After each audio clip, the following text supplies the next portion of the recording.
Una tairi mwaka hii? Unaniulizanga maswali gani? Simama wima. Simama wima hivi. Simama vizuri.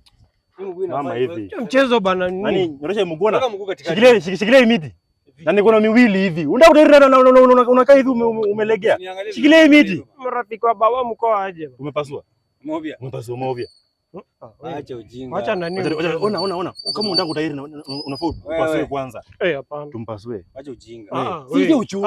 Nani wewe acha wewe. Nani marafiki za baba wajeni bana. Wacha ujinga kuja hapa. Wewe marafiki za baba wajeni mchezo. Lazima tukupasue. Wewe nani marafiki za baba wajeni mchezo bana. Sio uchungu. Wacha mtairishaje mwenyewe atajua. Hapana, tutakupasua kwanza ndio kutairi. Hapana. Ona. Rasa tulia. Mnafanya nini? Atoa mtoto wako. Mnampasua kama nyinyi nani? Sana tairi kama hajapasuliwa. Lazima tumpasue ndio aende mtoto. Sikia. Bana venye kuvyoma. Venye kuvyoma na holari. Sasa inafaa pasuliwe ndio atairi. Nyumbani sikia jana tairi hapa. Na kuonaga wewe. Acha unipe mikono wewe na yeye. Nataka kuniharibia mtoto wangu hapa. Wewe kijana unajua nimekuona sana kwa hiyo Kama mwanaume. Wamekuona sana.